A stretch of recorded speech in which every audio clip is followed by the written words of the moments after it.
Hello everyone!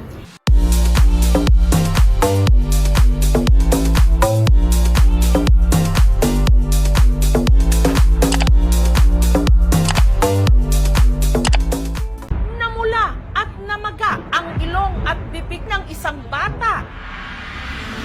Dahil lang daw sa ipinamunas sa kanyang wet wipes. In-interview ako ng GMA Public Affairs.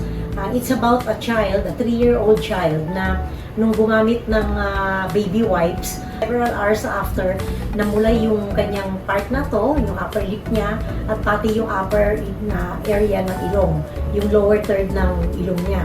So, nagulat yung mother kasi pagkatapos mabula, nagkaroon na dito ng mga tubig-tubig, no, the following day, at hindi na maigalaw ng bata yung kanyang bibig kasi very tight yung skin. At every time na gagalawin niya, nagka-crack yung skin at mahapdi. Ang topic natin na pag-usapan ngayon ay yung tinatawag na contact dermatitis. Ano ba yung contact dermatitis? Pag sinabing mong contact dermatitis, ito yung isang dermatitis or eczema na nakukuha kapag dumikit ang balat mo sa isang bagay kung saan ikaw ay may allergy or kung saan mai-irritate ka. Siyempre, hindi naman lahat ng tao ay na-irritate sa the same substance, no? There are some people who are more susceptible na ma-irritate, lalo na kung mga bata pa sila o kaya yung mga matatanda na numipis na yung balat. So, yun. 3 years old yung ating pasyente. Tapos, na-realize ko nung ini-interview ko kasi very important ang history dito sa ganitong sitwasyon. Anong in-interview ko yung mother, sinabi niya na wala naman daw ibang dumikit sa bibig ng bata, wala naman siya ibang ipinahid, at wala naman siya ibang ginamit kundi yung baby wipes lang na yun. Ngayon, medyo sinisipon yung bata, so natanto ko na dahil sinisipon, so medyo macerated na or medyo basa-basa na, irritated na to begin with yung gilid ng ilong.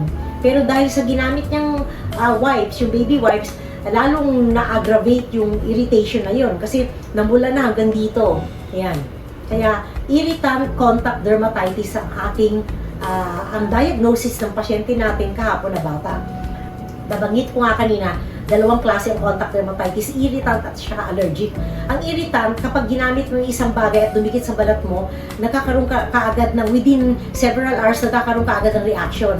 Ang allergic contact dermatitis, it will take 1 week, pinaka-minimum, up to 30 years, 50 years, na paulit-ulit na pagdikit-dikit ng bagay na yun sa iyong balat bago ka magkaroon ng reaksyon.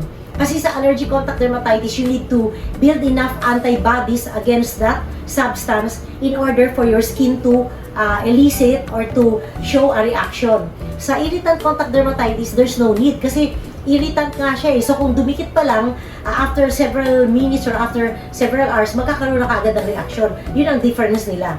At saka sa allergic contact dermatitis, medyo makatito, mapula, mas makati kaysa mas masakit. Yung ating pasyente, masakit, burning sensation, at saka talagang angry red ang itsura ng kanyang balat. Kaya ibig sabihin, irritant contact dermatitis talaga.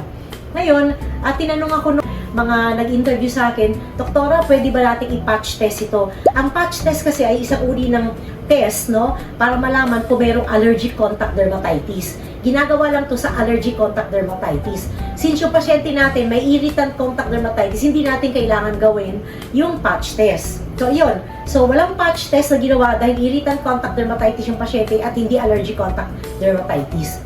Kung kayo po ay merong kunyaring eczema na pabalik-balik, at paulit-ulit sa isang lugar o kahit ginagamot mo na paulit-ulit pa rin, better see your dermatologist kasi baka po kayo ay may allergic contact dermatitis. Kung kayo naman ay may nagamit at biglang namula, nag-blister, nagtubig-tubig at parang nasunog yung balat, kailangan nyo rin po pumunta lalo sa iyong dermatologist as soon as possible para magamot po natin agad itong tinatawag na irritant contact dermatitis. For any more questions, just get in touch with me through my numbers. And please follow, like, and share my account.